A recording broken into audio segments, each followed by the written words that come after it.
Hello, everyone. I'm so excited to be talking today with Andrew and Rachel. We are going to learn about their love story and also about Andrew's transition story and journey and all of that good stuff. So I'm so honored to have you chatting with us about this topic, just to educate us on how we can be better allies and better supporters. And, I think that we're all still trying to make sure that we're, using the correct pronouns for everyone and never assuming any pronouns.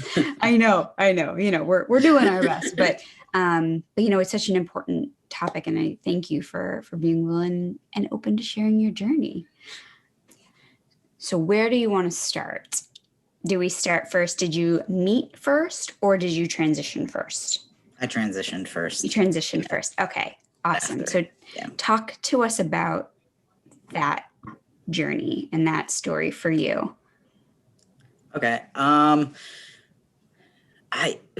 I talk about transitioning, I feel like it's hard because I feel like there's a narrative that people say that should be the narrative, and then there's kind of the reality of the situation. So, things being more out in the media now is great. But it, again, has created this narrative. So there's this idea that people are born in the wrong body and they know this their whole life. And then at some point can transition into the right body. And it's like this simple kind of narrative. For me, it wasn't that. First of all, I'm 30, I'll be 34. So it just didn't exist when I was a kid. Not that people weren't trans when I was a kid, but it wasn't an option, I guess. So I just always did my thing. And I was able to, because I was biologically female, I was able to play with gender and kind of just be a tomboy, and that was acceptable in a different way than it would have been if I was biologically male and kind of playing with gender the opposite way. So I think it was, I had some freedom in that trans women don't. And so I just grew up kind of as a tomboy and was really close with my girlfriends. And didn't think it was weird. I tried. Unfortunately, I'm not in the lesbian world, the gold star. I did date men in high school, which I always, whatever. So once I got to college, I joined the Gay Straight Alliance as an ally. I had some lesbian identified friends, and I went to this pride dance, I guess. Yeah, like a pride dance. And we were dancing, and I said, "Do you think I'm the only straight one here?" And apparently everyone else knew that I was gay at the time because they were like, surprise. Yes, totally. Yeah, you're totally the only straight one. And it was like 2 days later that I called my friends and was like, I think I have to talk about something. And she was like, can I just guess? Because like, all right. So that started my journey, and I came out as a lesbian. And so I came out as a lesbian, did all the things you're supposed to do, cut off my hair, bought some plaid and started listening to Ani DeFranco and cool, right? And it was good. I felt more comfortable than ever. But it just always felt like it wasn't enough. Like it was a piece of the puzzle, but it just didn't feel enough. And then ironically, I started running an LGBT center at a university and started meeting trans students. And I was like, that was my first introduction to this concept even, it wasn't, it was kind of foreign for, again, my age group. And so I started meeting some trans students and was like, like, this is interesting for me because this feels right. So I started exploring it a little bit more. And long story short, I ended up saying, did some research, went to some therapy, and figured that out, that I wanted to transition. So I say that whole spiel in the beginning about the narrative thing because it wasn't like, I remember as a kid being born, feeling like I was in the wrong body. Right. Like I tried to pee standing up as a kid, but I feel like that's not that out of the ordinary, right? And I always wanted my shirt. Like everyone tries, Yeah, like having a penis is cool, like it just felt like something I wanted to try. So I mean, my family was surprised. Some of them were, but as I transitioned more, they were like, oh, okay, this makes sense, Yeah. Were they supportive? Some were and some struggled to be, but it was very much coming from a place of loss, I think. Like in hindsight, I can look back and see it that way. At the time, it didn't feel that way. But now everybody's super supportive now that they've kind of adjusted. Yeah. Right. It's amazing. I think you have, and now being a parent myself, like you have a vision for your child. And, I think that for however many years you're like, oh, I have a daughter. And then suddenly, oh no, I have a son. And when people come to me who are struggling with coming out and, their parents not being supportive, I try to say to them, you've had time to process this. They have not. And it's not that they don't love you or support you. They may just need a little bit of time. So do you feel like that's kind of what they needed as well? Just a little time to say, okay, I have a son now, Yeah, totally. I say the same exact thing. Like, and again, when you're in the moment, it doesn't feel that way, right? And I remember having a conversation with a family member and them being like really, like, wow, like this is out of nowhere. And I was like, I literally look like a man, like, because I looked like a very masculine woman, right? And so like shopped in the men's department, I'm like, this is really that big of a surprise. And I realized that like my view of myself too, like for them, I was still just a girl that looked like more masculine, like, so for them, it was they didn't see me in the same way that I saw myself. So they had to grapple with that.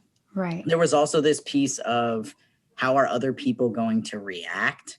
And so like once my family told all the people that they feel are important, all of their friends, and their friends were like, okay. Or like once my grandma found out, and grandma was okay, then it was like, oh, all right. Okay, great. Okay, then like maybe it's not gonna be that bad, but it's like being gay if you pass, right? So yeah, you have to come out all the time now. So like my family, when we just recently, my dad ran into a neighbor who I grew up with, and they were like, oh my God, like, how's Amy? And my dad was like, so about that, right? So like, it's this constant coming out, this decision to come out or not, that my family has to deal with, that I think people take for granted that, that their family's going to have to deal with that, I guess. Right. Yeah, no, I never thought of that. I mean, I think of it from my parents, perspective of being like, oh, my daughter has a wife. But I think that, for people who knew you as Amy and now have to I mean, you're still the same person, but, get to know you now as Andrew and make that switch of not only just pronouns, but a whole name switch as well. And, identity. Yeah. I mean, I guess I never thought about it, especially from like your parents then having to always tell people as well. But I mean, you're very lucky and very blessed that they are so supportive. So many people, their family just disowns them for just being plain old boring gay. I say these days that like being gay or a lesbian is like boring. It's like you had to add some spice to be like poly or trans or non-binary to be anything interesting. Or like, I know, I'm always like all the like older lesbians and gay men that like fought, they must be like, come on, like we fought so hard to just like be able to use these labels, and now you guys are just throwing them out the window. Now there's so many new ones to learn. Like I've learned so many.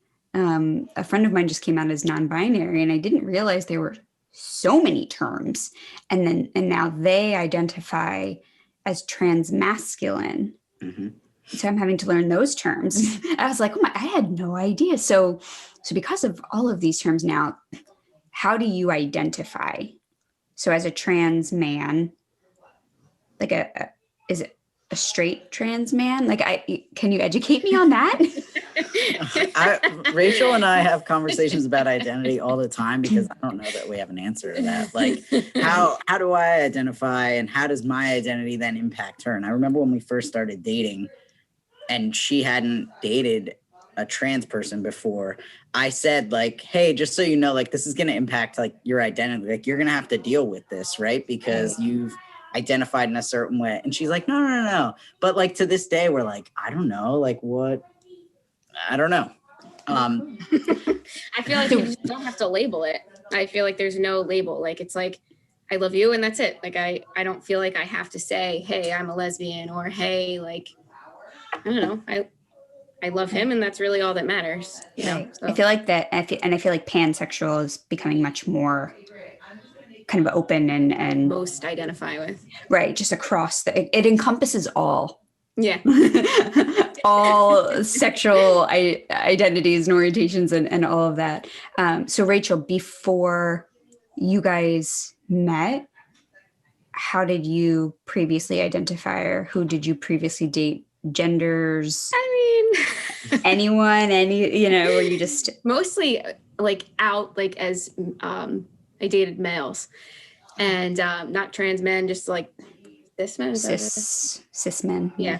And I mean, I like fooled around with girls, like, but nothing like seriously came of it. And then Andrew came along. So my roommate, when I met him though, she was a lesbian, and there was like some history, like some history there. My family loved her, and it like almost feel like she like allowed me to like see what it would be like being, exploring that aspect. But like I never really thought twice about it. I was just like, whatever. Like I like you, and I'm gonna, see where it goes, and that's about it. I've never felt like I've had to like be like put myself into this box so I can be like, hey, I am a lesbian. Yeah. I'd rather just be like, okay, I like everybody. Yeah. Not everybody, but you know what I mean? If I like you, that's it. To correct her though, when we did meet on Tinder, I had on my profile, it was like, it said, I am a FTM. What did it say? Yeah. I am FTM or something like that. I don't remember how it said. And when I had been like dating-ish on Tinder or whatever. And so when I started talking to her, I was like, things were going good. And I'm like, so you saw the first line, right? Because so many people that I had talked to were like, wait a minute, like what? Once it came to that, and I wanted to be upfront. So she was like, yeah, of course. It's the first line of your profile. I was like, awesome. This chick is great. Like great. Done. She understands it. She knows what it is. I come to find out later on. Immediate panic and have to Google what the hell it is. Oh, you didn't know? No. Oh my. It has something to do with this work. I have no idea. I saw it and I was like, crap. Like, well, I guess it's meant to be. Oh my gosh. That's it. You're like FaceTime manager. Totally. Like, like I guess whatever. I don't know. I just saw it. I was like, I don't know what that is. It's probably having to do with work, and then like, whatever. That's amazing. And for people who don't know, FTM, female to male. We can put that in some text up here. Oh my gosh, that's amazing. But that's so sweet of like just how funny it is to start, and that now here you are. So Andrew, after you transitioned, did you only date women? Yes, female. Once I came out and was like, yeah, I like women. That's been my thing. Okay. Although since you came out as a lesbian, actually, since you came out as a lesbian, then once I realized that I didn't have to deal with cis men, I was all on board with that. You're like whatever, as long as it's cool. Yep. But sexuality is complicated. Like I kind of avoided your question before about identity, even about myself, because it's kind of complicated, not in terms of who I'm attracted to, but in terms of like what that means for me. So like even the term FTM for some people is tough because they're like, but I wasn't female before. Like I've always been male and I'm just kind of coming into my identity.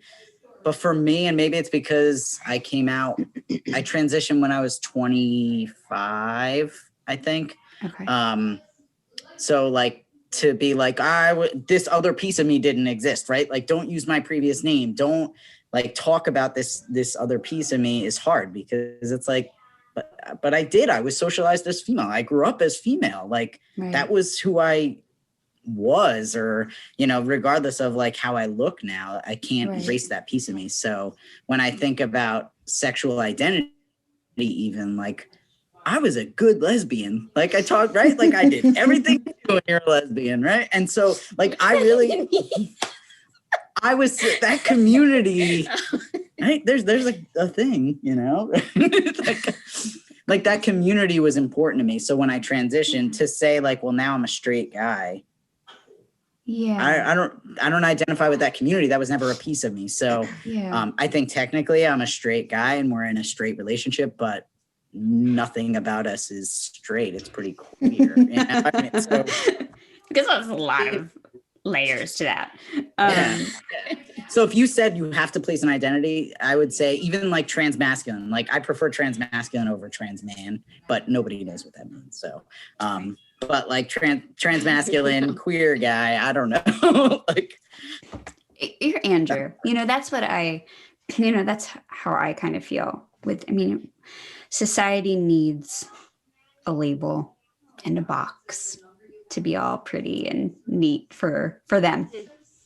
But I mean, no one is fully one thing as much as people would like to think they are. You know, it's a spectrum, and it can change over time. I mean, you know, it's finding out who you are, coming to terms with that, being comfortable with it. You know, there's so many people who just can't come to terms with it, can't accept it, or won't accept it. And I hope that now that things are coming more to the forefront and people are being so brave and, you know, standing in their truth, that hopefully it will be easier for people moving forward, especially the younger generation, you know, to just understand and know that it's okay. And you guys now have a family, and that you can have a family, you can have children, you can have a happy marriage. So talk to us about, you have twins. Yes, we do. Yeah. So did you do IVF, IUI? So we did IUI. We got pregnant the first round. Oh my gosh. Ooh. We were super lucky. Like we got married in September, the middle of September. We went on our honeymoon and got back probably like the end of October. We waited a couple weeks, which I don't suggest doing. But we waited a couple weeks, we got back, and then we called the doctor, because we didn't know how long it would take, because I've never been pregnant. I've never even tried. I've never tried, you know. So I'm like, if there's issues, like, I don't know how long it's going to be. So we went in, they were like, all right, well, let's try this cycle. So I'm like, okay. So we go in. November 8th was when they, you know, when we did the IUI, and then 2 weeks later we so we go in for our 6-week like ultrasound or whatever, and the doctor's like, so I have a surprise for you, and I'm like, I knew it. They're like, there's 2, and I was like, mm-hmm. Oh my God. Did twins run in your family? My grandmother was a fraternal twin, but I was still on like medicine, like to stimulate the follicles in my ovaries. So, oh my gosh, I don't know. Who knows? It could have happened normally, or normally naturally, or it could have been a result of the ovary stimulation. But oh my goodness, who knows? Here we are with 19-month-old twins. So first try. I'm like so grateful I didn't have to try and try and try and try, because I can't. You know, I think you're given what you can handle, and whoever is in charge of the higher being is like, I don't think she can handle this. So it's yeah. So I'm just like so grateful that, again, first try, 2 babies, one boy, 1 girl. So if we decide to not have any more, there you go. You're like, we're good. We're good. We've decided. Well, it's like, I have a couple questions. One, so as a trans person, are you choosing to do you want to raise your children more gender neutral, or how is that playing in your decision of raising them? We're on the give them options, but still gendered, I guess, you know. I know there's a big movement to do kind of the gender neutral thing and not even tell anyone. And but I think kids are going to be what they want to be, regardless of if you raise them gendered or not or whatever, you know. And I don't know. Maybe this makes me, remember I said I was a good lesbian, maybe this makes me a bad trans person, but I don't know that the world is ready, like that I want my kid to have to go through being raised in that fashion either, because I don't think the world is ready for that.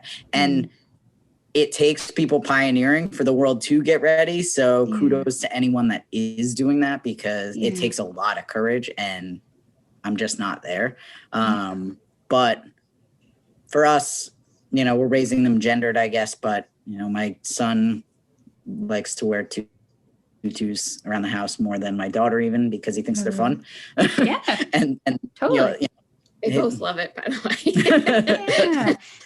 I mean, I think you're gonna. It's so interesting to me. So I have a son and a daughter, and just nature versus nurture thing. Like, there's a lot of just loves trucks, and clearly, two femme moms, we didn't bring trucks into the house at first. It was just, we just had, you know, just baby toys that weren't a specific gender. But he loves trucks.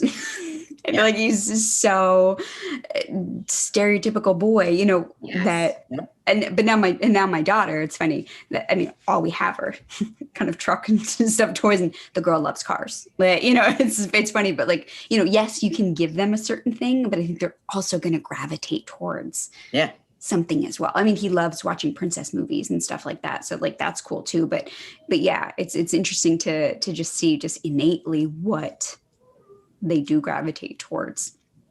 I don't think I realized that either until I became a parent. And some of my coworkers used to joke with me, like when I first transitioned, about like, oh, you know, I'm like, gender is a social construct and blah, blah, blah, you know, because I was in the like hyper, like, and they were like, yeah, but my son, he's just like so absent-minded, or my son liked this from the start. And like, there is this piece. And I was like, yeah, that's because you pushed it on him, right? Or like, because you told him, obviously I said it nicer. Maybe I didn't, you know, but like, well, maybe he likes trucks because that's all you told him he could play with. And that was the permission you gave. But then like being a parent now, like even something as simple as, my son loves to climb, right? Which is a typical boy thing, but he will climb on anything. And she is just not interested. She's like, I'll sit right here and read this book. Yeah. Like, I'm not interested in taking that risk right now. I'm not capable of that. He will, you know,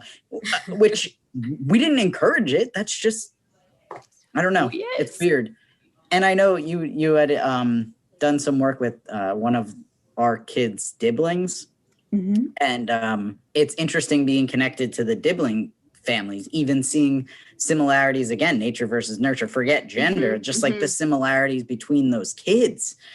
Even like mannerisms, raised in different, like it's crazy that like you countries. can't you can't like sometimes we'll be scrolling through photos of the Diblings and I'm like, wow, is that no, that's not Charlotte, like that's Maddie, like that's crazy, because they like the expression sometimes that they make, it's just like it's crazy, it's nuts. It's like having twins, like it's, you raise them the same exact way. I'm doing the same exact thing for both of them, and it's like really like it's crazy how different two children can be, let alone like boy or girl. But like it's like she slept through the night from like 3 months. Owen still gets up and parties.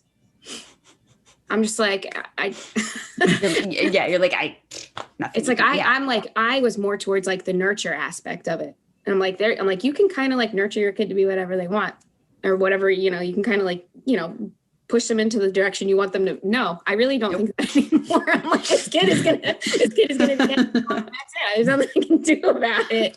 I can embrace it and teach him how to handle it. And, you know, yeah, crazy. So I have nurture. It's so crazy. So I have a question about when you chose a donor, did you try to have Andrew's features and characteristics? Is that But you, we actually went as far to send a picture of me to, like, we picked our favorites and then we sent a picture to the sperm bank itself. And because they have pictures, adult pictures of the donors, but we didn't have access to them.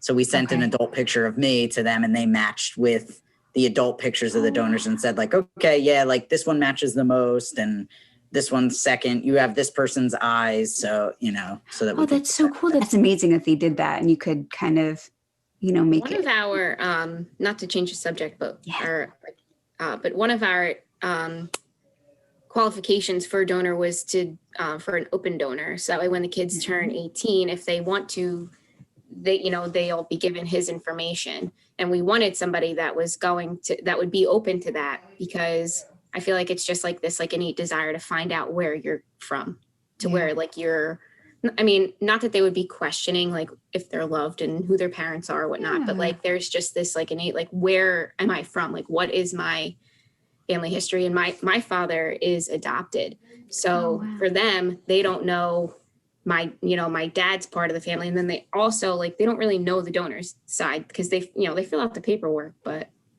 how not accurate, but how, descriptive can that be? That's why I'm so grateful for the Diblings too, because if there's any issues, like, hey, is anybody having this issue with their kid? Like, Owen has super sensitive skin, and, some of the other Diblings do too. And I'm like, okay, well, that makes me feel better because, Yeah. So if people don't know, Diblings are donor siblings. We have not explored that route yet. So both of our kids are biologically my wife's. I carried them. I don't know if I just for a while I was like, I don't have that biological connection that you don't need, and I don't need, and clearly I didn't care, but to know that there were other strangers out there that did, I was like, I don't know that I'm ready for that. We've kind of talked. Yeah. Well, I mean, I love it, but it's weird. Every time there's a new one, we're like, okay. Yeah. Okay. But at some point in time, right, the kids are going to grow up and they're going to date people. So you have to say, hey, are you a donor sibling? And if you are, what's your donor? Because obviously they can't. What's the number? Right. Exactly. So so do we. We can't date. Yeah, right. And I think, and people have talked about with Ancestry DNA and 23andMe, all that out there, can sperm donors actually be anonymous anymore? We chose an open donor as well. We felt like it wasn't our decision to say. Plus, I really want to meet him and thank him and buy him a car. Thank you for your donation and my children. It's exactly. Yeah, we felt the same way. Yeah, I'm moving more towards the interested in the Dibbling thing, but I'm not there yet. Don't have to be. Yeah. So control what that means, right? There's some. I mean, Ari and Megan, we text, on a random Saturday when we've all probably been drinking too much. We're like, what's up? It was so cute. And then there's other other Dibblings that we don't chat with unless somebody posts something on the Facebook group. And that's really, I think, their only communication with some of the other Dibblings. So, it's not like this all or nothing thing. Yeah. I don't think. Right. It's a navigation for everyone's comfort and exactly. All that. So one other question I have, Andrew, did you consider freezing your eggs? I never had this biological need felt like I had a biological need to have a kid. I went back and forth with wanting to have kids. I believe that some people have Rachel, I remember when we first met, and I was like, what's your biggest fear? And she's like, that I won't be able to have kids. That's right? And I'm like, okay. Guess that's a deal breaker. Or no. In general. Turns out she can have kids. But two at the same time. But that wasn't there for me, this biological need. So people I dated in the past, I wanted to have kids with, and then other people I dated in the past, they didn't want kids. I was like, all right, cool. So I feel like for me, it was very much about who I'm with and whether I feel like I could have kids with them or not. And part of why I ended up breaking up with somebody else that I had been with I wanted kids with them, but I couldn't imagine actually raising kids with them. Right. And like, I mean, among other things, but when I met Rachel and once we, started, it was like, wow, I can imagine like raising kids with her, and we're both on the same page. So cool. So, I didn't ever want to freeze my eggs, but we both agreed that if she couldn't have kids, that we would harvest my eggs. We would have to find another donor because they would be your clone. no, like another sperm donor, because it would be like my eggs, and then look, I mean, it would be your, exactly. You would have given birth to your husband. Like that's what I say about our son. I literally gave birth to my wife. Like our son is her clone, but the donor looks more like me. But there's like none of the donor in my son. It's like my wife with blonde hair. That's my son too. It's crazy. But if so, we would pick a different donor. We would harvest my eggs, and then she would try to carry them, right? Through reciprocal. But if that didn't happen, that we would find a surrogate, hopefully Rachel's best friend who I've had conversations with, who's talked about before, a surrogate to carry them with my eggs. Got it. So last resort would be the pregnant man. I would do it, I guess. Yeah. I don't know. I know people who have. Yeah. I mean, I think it's cool. Like, I just don't know. Again, it goes back to that like courage thing and paving the way. And no, I mean, there's a lot that comes with it. And then the dysphoria that comes with that as well. It's a lot. You've already been through a lot. You've got to kind of change who you've become again. Temporarily, but still, yeah. No, so thank goodness it worked and you don't have to go through that. So, Rachel, how was it having to tell your family that you were dating a trans man? So, it was definitely interesting. I had said previously, my roommate was around all the time. Like, I mean, we were essentially dating, but not dating. So when the time came to tell them about Andrew, I was like, so Mom, my parents in Florida. So I had to call them. And I'm like, once I knew like things were going to be serious, I'm like, all right. So probably like a week into it, Totally. Like a good lesbian. Like does not go away. Once a lesbian. Yeah, always. Yep. You can take the lesbian out. I don't know. There's got to be a saying. There's something there. Yep. But I told my mom, I made her tell my dad, and my dad, and like hindsight, my dad is to this day still more comfortable with it than my mom. My mom is just like, okay, well, he can pass, and she doesn't. I feel like she's just like, she has a hard time like wrapping her head around it because it doesn't ever cross her mind. Like it's just because it's male in her, from what she could see. So, but my dad, like he'll send things. Like when I first told him, he'd send like every like rainbow flag or everything that he saw. He'd be like, hey, look at this. Oh, hey, they're having Pride in St. Pete. Like I thought of you, So sweet. Whereas he was just like, whatever. And that's like pretty much the reception my entire family gave me, that like, okay, well, cool. I don't know. I think the hardest part was me actually getting encouraged to tell everybody. I think what's so hard, I existed as like, I saw this spoken word artist once, and I tell this story all the time. I don't remember who it was, but they said that they're like a masculine presenting female, and they said that their closet has always been made of glass.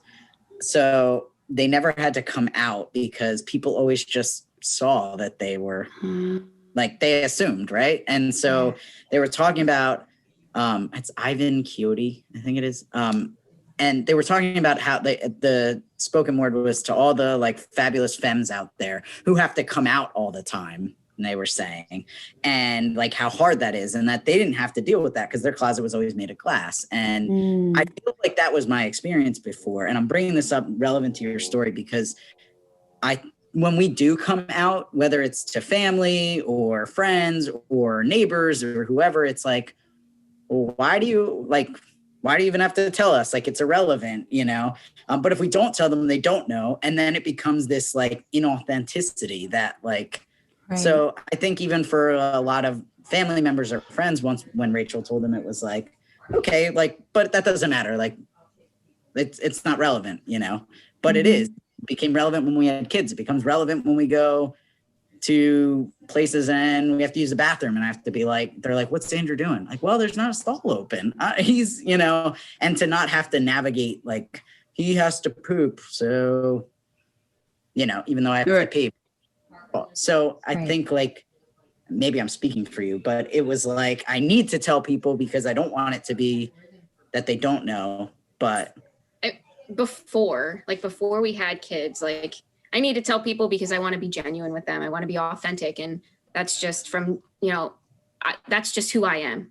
I need to like be completely transparent about everything. To a fault. And that's, you know, how I operate. I'm a terrible liar. I always have been a terrible liar. Like, I'm just, so like that comes into play even more when we have kids. Now that we have kids, because I'm like, our kids are super close with our neighbor who's, you know, they call her mum, and she didn't know. And I'm like, I can't, like, if we're going to have a relationship with her, she has to know, because I don't want her or anybody else making comments.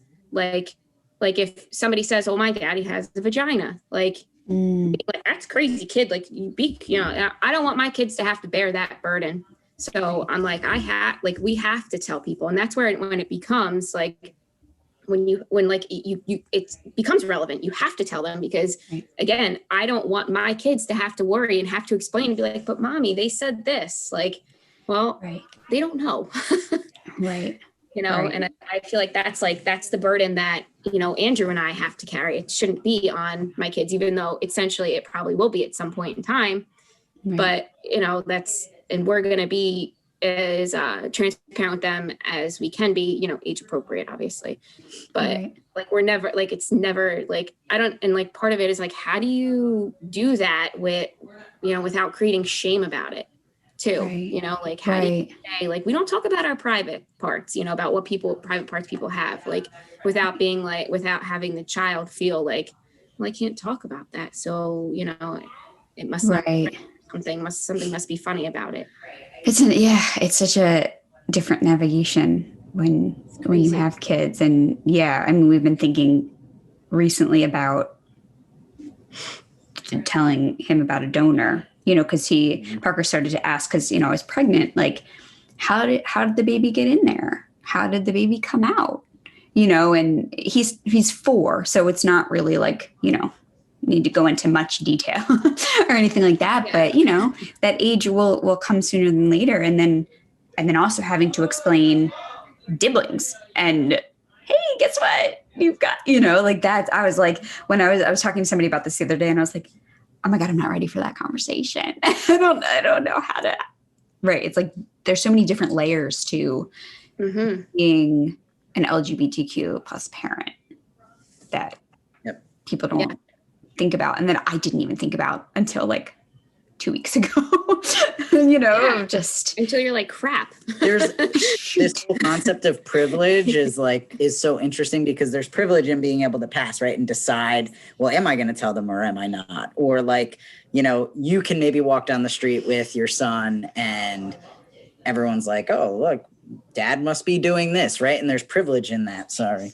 And there's privilege in that, right? But there's also then you have to navigate it in a different way. I don't know. No, I have to come out all the time. Yeah. Oh, because my son is very tall. Oh, is his dad tall? I think my wife is tall, and so is the donor. It's just like, but then you're like at the florist, and they're like, oh, is your, you know, and you're like, yes, their dad is tall. Like, I don't want to go exactly. Yeah, and then and then I have the guilt over like, oh my gosh, am I like lying and keeping a secret? Then there's Yep.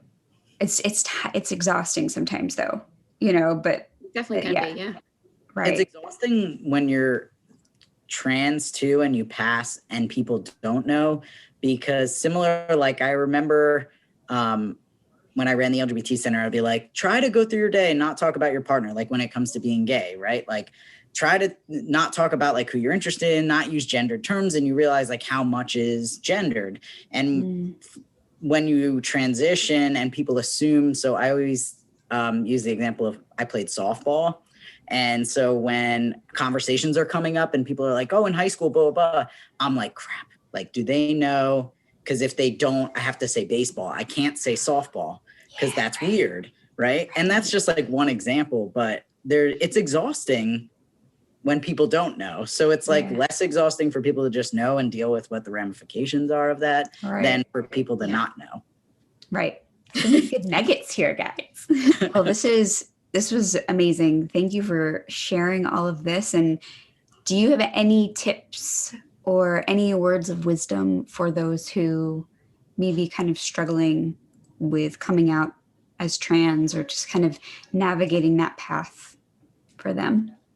I guess patience, like patience with yourself, patience with other people. Like, you know, we joked in the beginning, like, you know, pronouns and stuff, like people are going to mess it up. You're going to I remember like messing up my own pronouns sometimes and being like, crap, like I'm mad at other people for messing them up. And people like, still I mess can't. them up. Like people still say my grandma or like My randomly like an aunt, you know, will say she, because they don't know how to refer to me like in the past, you know, and they're like, do I say he or she or whatever?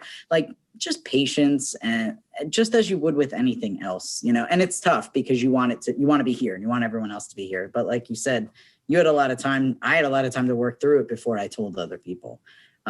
So it's going to take them the same amount, if not more, to work through it. So, and I mean, people are at different levels, right? So we talked about my previous name. Some people aren't at that level. They don't want to do that. Or some people are like, don't ask about surgeries or don't ask about this. For me, like if you're at a point where you feel like you can educate other people, do it, because that paves the way a little bit and stops, you know, the next person from getting that question, or maybe the next person thinks about, maybe I should ask this in a different way. So. Right. Yeah. There's a lot. People ask a lot of questions that are not super appropriate, but because they just don't know better, you know, especially with the surgery piece of, you know, it's like, well, I'm not asking you how you do it. Right. Right. Exactly. It's real life. Right.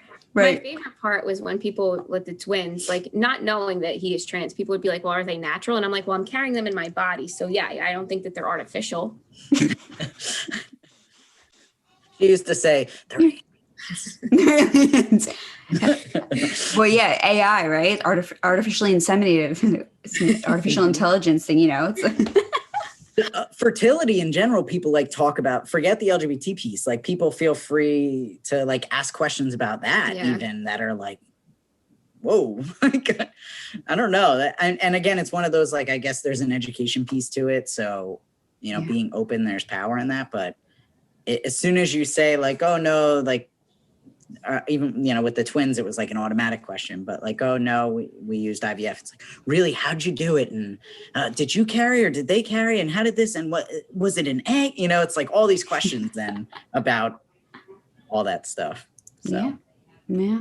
Well, the more you know, and, you know, again, as we mentioned in the beginning, hopefully, you know, there's just a lot more education and willingness to learn around everything and adjust the language. People are going to mess pronouns up all the time, you know, especially, you know, we were talking about like non-binary, you know, using they and them, and just we're, you know, as long as you're willing to try and correct yourself when you mess up. Absolutely it. As long as you, like, you're willing to try and correct yourself and be willing to accept the correction too.